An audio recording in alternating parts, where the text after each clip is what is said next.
Na última aula, nós abordamos a Escola de Administração Científica de Taylor, que, como já vimos, é tido como fundador da moderna teoria geral da administração, e a teoria clássica da administração do francês Fayol. A primeira, administração científica, que se caracterizava pela ênfase na tarefa realizada pelo operário. E a última, a teoria clássica, se caracterizava-se pela ênfase na estrutura que a organização deveria possuir para ser mais eficiente. Então, repetindo, até agora, nós vimos duas abordagens que dão ênfase na tarefa, administração científica, e ênfase na estrutura organizacional, que é a teoria clássica. Bem, agora, com a abordagem humanística, o foco recai nos colaboradores, nas pessoas, nos profissionais que trabalham ou que, com suas atividades e ações, participam de alguma forma nas organizações. A preocupação dessa abordagem, citando a humanística, privilegia e prioriza o ser humano. Prioriza, principalmente, os grupos sociais. A abordagem humanística ela ocorre juntamente com a criação e o aparecimento da teoria das relações humanas. E essa teoria foi criada lá nos Estados Unidos, a partir da década de 30. Ela surgiu graças ao desenvolvimento das recém-criadas e estudadas ciências sociais. Por exemplo, psicologia. E, em particular, uma disciplina muito atual, que é justamente a psicologia do trabalho. Só para a gente abrir um parênteses, vamos falar sobre psicologia do trabalho. Abrindo um parênteses. Veja bem, se você está desempregado e está procurando emprego, você tem um sentimento. E esse sentimento você vai entender a fundo o que eu vou acabar de falar para vocês. Bem, exercer uma atividade e ter uma ocupação faz parte da nossa rotina desde os tempos mais remotos e vai além de ganhar dinheiro para o sustento. Vai muito além disso. É dar significado à nossa existência. Você se sente produzindo valor para a sociedade em que está inserido. Você se sente útil e também consegue adquirir conhecimento sobre si mesmo. E quando você perde isso, ou não se sente, por exemplo, bem na empresa, o sentimento que vem é um vazio muito grande. Nesse contexto, existem hoje várias maneiras de exercer atividades profissionais. E as condições, as circunstâncias e ocorrência das pessoas nos ambientes ocupacionais dentro da empresa, ou seja, o que acontece dentro da empresa que você trabalha, afetam diretamente as suas questões e relações interpessoais e vice-versa. Podemos entender, então, como psicologia do trabalho, como sendo a disciplina da psicologia que se dedica a estudar e agir, executar ações direcionadas, ações dirigidas ao saber desse ambiente, ou seja, ao descobrir nesse ambiente de trabalho. E estuda também, e atua, e age em todas as relações e manifestações envolvidas no processo dentro da atividade laboral. Enfim, só para fechar o parênteses, a psicologia do trabalho, ela tem como função principal estudar e melhorar a qualidade de vida laboral. Qualidade de vida laboral de quem? Dos trabalhadores. Visa também melhorar a qualidade de vida dentro da empresa. Perfeito? Bom, continuando a falar sobre a teoria humanística. Por essa teoria humanística, ter características enfaticamente democráticas, ela foi muito aceita inicialmente lá nos Estados Unidos. E ela cresceu mundialmente após o ano de 1945. com o final da Segunda Guerra Mundial. Só para informação, porque alguém, de repente alguém ou não lembra ou não sabe. A Segunda Guerra Mundial foi um conflito global que durou desde 1939 a 1945.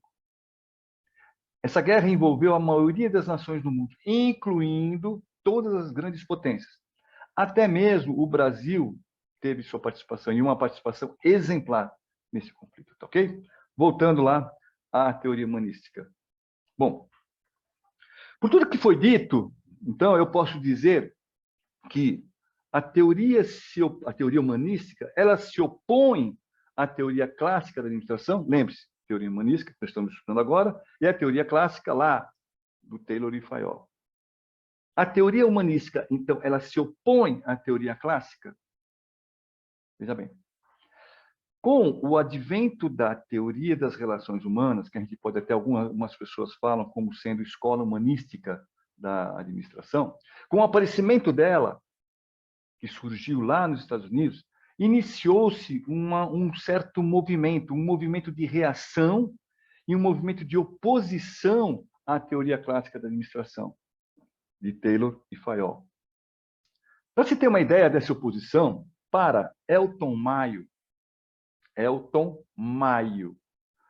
uma das razões para a idealização e criação da teoria humanística, sim, foi ele quem criou a teoria humanística. A teoria clássica da administração era considerada uma forma de exploração do empresário em cima do operário. Então, voltando, com o aparecimento da teoria humanística, iniciou-se uma nova linguagem, que até os dias de hoje a gente convive com ela. Olha, por exemplo, palavras como, na época, motivação, liderança, comunicação, organização formal, dinâmica de grupo e outras palavras mais, começaram efetivamente a serem exercitadas, a serem usadas a partir da teoria humanística. Eu falei, por exemplo, de motivação, liderança. Por exemplo, liderança.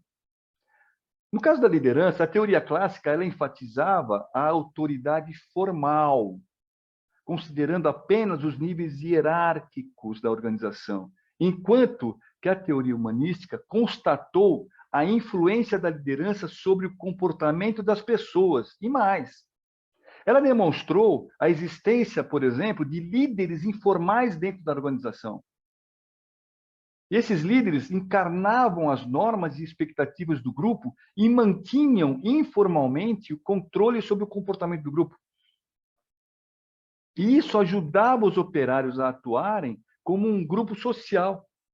E não apenas um grupo social, mas um grupo social coeso, um grupo social integrado.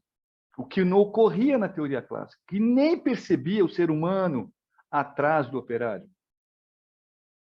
Citei outra palavra também, eu citei lá, motivação, liderança, comunicação, por exemplo.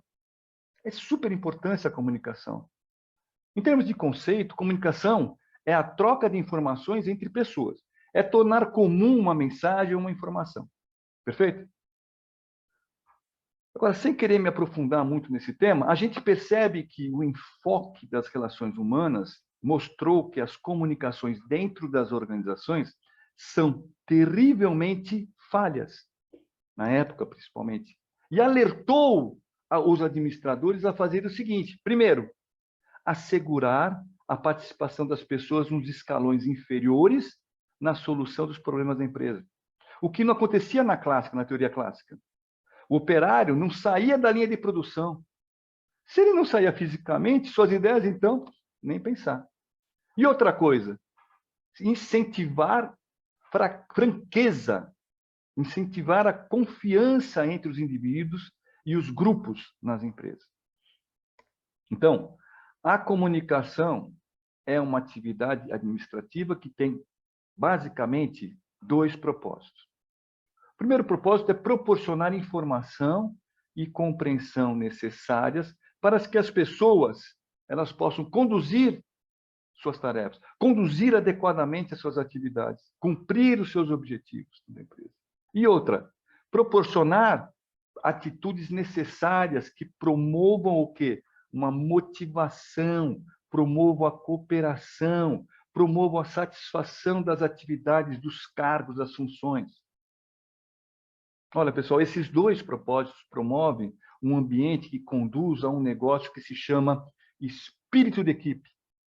E, consequentemente, um melhor desempenho das atividades dos funcionários, um melhor desempenho das tarefas a serem trabalhadas.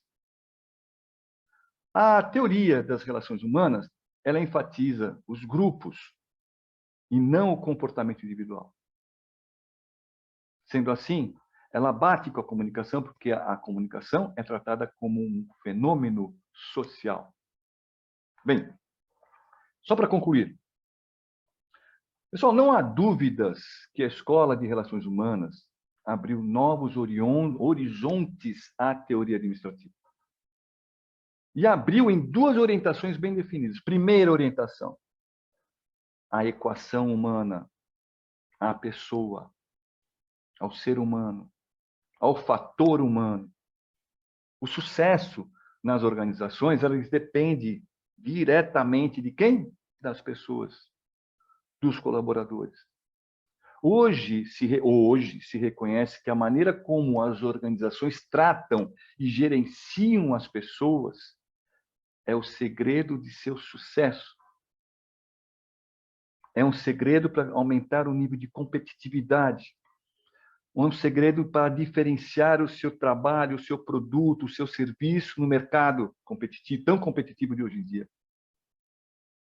E a segunda orientação preconizada pela Escola de Relações Humanas é que o novo papel do administrador. O administrador, nesse aspecto, ele deve saber se comunicar, ele deve saber liderar, ele tem que saber motivar. E, finalmente, juntando tudo isso, ele tem que saber conduzir as pessoas. O administrador ele precisa deixar de ser o gerente autocrático e impositivo da teoria clássica. E para que isso? Para ganhar a aceitação das pessoas, para ganhar o seu comprometimento para com a organização. Aquela história, velho, de vestir a camisa da empresa. E falando agora em aceitação, falando em vestir a camisa, falando em comprometimento, a gente é remetido para o raciocínio sobre uma palavra chamada liderança. E pensando em liderança dentro do orbe da Escola de Relações Humanas, existem basicamente 3 princípios que os líderes atualmente usam para transformar as organizações e obter um negócio chamado comprometimento. Primeiro princípio, desenvolver confiança nas pessoas. A gente não consegue desenvolver confiança sem tratar as pessoas com respeito, com dignidade. A confiança não se compra, a confiança se conquista. A confiança exige que os valores organizacionais adotados tenham forte significado para as pessoas. Que ela saiba que a empresa possui valores que vão orientar as atividades das pessoas e o comportamento das pessoas para dentro da empresa e para com os seus clientes e fornecedores, né? Elas possuem um forte significado. E, nesse sentido, me vem agora os conceitos de missão, visão e valores, que não tem nada a ver com a nossa disciplina de hoje, mas que futuramente esses conceitos a gente vai tratar em uma outra aula. Outro princípio que os líderes usam atualmente é: os líderes devem estimular a mudança. E para estimular a mudança, eles precisam respeitar as pessoas e aprender que a mudança envolve todas as suas atividades. Esses líderes, eles devem romper com velhos hábitos. Eles devem romper com os hábitos, de que forma? Mudando a forma com que a empresa é organizada. Um exemplo que a gente pode dar desse tipo de mudança é, com certeza, por exemplo, mudar o arranjo físico do escritório. Esse tipo de mudança, com certeza, é uma maneira de criar um clima de mudança no clima organizacional da empresa. E o último princípio é o que diz que os líderes devem avaliar o que é importante e o que é prioritário. Eles, os líderes, a seguirem esse princípio, eles devem desenvolver, ou melhor dizendo, devem criar, devem idealizar, devem antever sistemas que gerem capacidade e competência distintiva para a sua organização. O que é isso?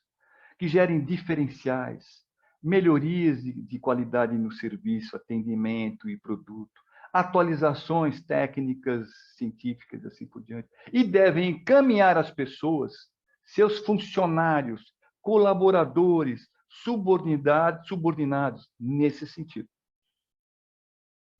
Bom, e enfim, para finalizar nossa aula, você deve entender e perceber que nos dias de hoje, o administrador precisa possuir certas competências básicas dentro da abordagem humanística.